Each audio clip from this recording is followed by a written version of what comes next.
Why should anyone care about this now? Because factories are under pressure at the same time from several directions. Labor is tighter. Production is more complex. Companies are expected to innovate faster, but they also have to keep safety, quality, and trust intact. The source says old-style automation brought real gains, but that is no longer enough. The next step is what it calls physical AI, systems that can sense, reason, and act in the real world. For a channel about China, that matters because China sits at the center of global manufacturing.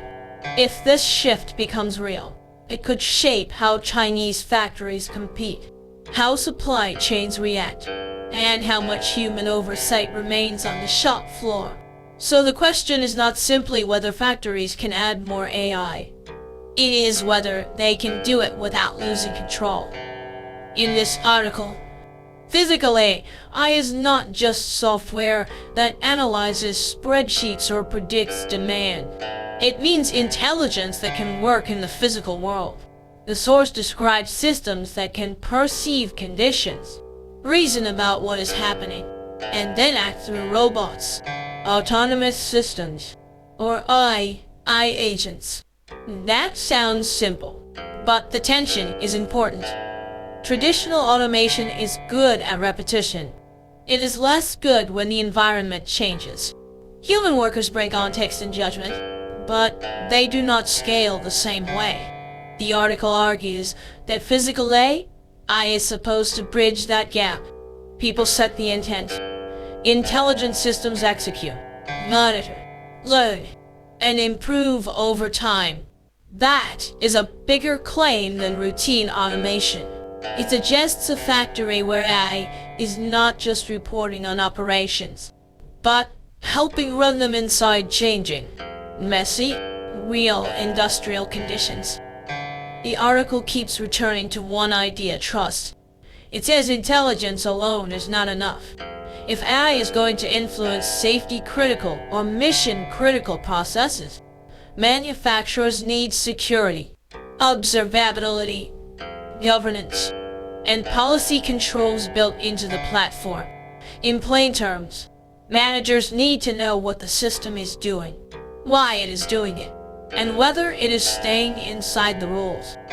That point is especially important in manufacturing because mistakes do not stay on a screen. They can affect equipment, products, workers, and deliveries.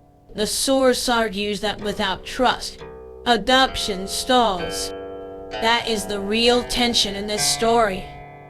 Companies may want faster decisions and more adaptive factories, but they also need accountability.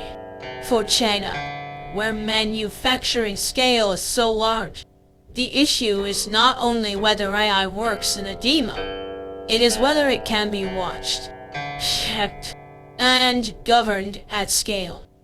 The source calls manufacturing the proving ground for physical AI, and that is a useful way to frame it. Factories combine digital planning with physical execution. They already use robots, industrial software, maintenance systems, and supply chain data.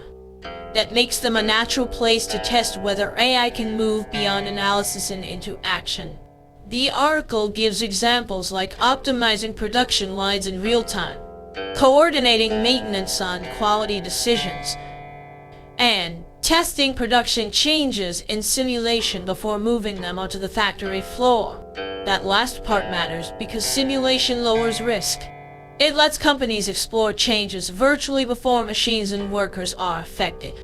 For viewers thinking about China, this is where the topic becomes concrete. China's industrial base is broad, fast-moving, and deeply tied to exports and domestic demand. If physical AI becomes practical anywhere at scale, factories are one of the first places to watch. One last point is important. This source is a sponsored article produced with Microsoft and NVIDIA. not reported by MIT Technology Review's editorial staff. So we should treat it as a window into an industry argument, not as neutral proof that the whole transition is already working. The article clearly presents Microsoft and NVIDIA as building the infrastructure, cloud platforms, models, simulation tools, and robotics frameworks needed to move from pilots to production. It also says manufacturers can deploy such systems today and scale them responsibly tomorrow. What it does not provide is independent evidence on costs, failure rates, labor effects, or whether these systems work equally well across different factory settings. So the careful takeaway is this: the push toward physical AI is becoming more serious, and manufacturing is a central arena. But the unanswered question is how fast firms, including Chinese firms, can adopt it with real trust rather than marketing confidence.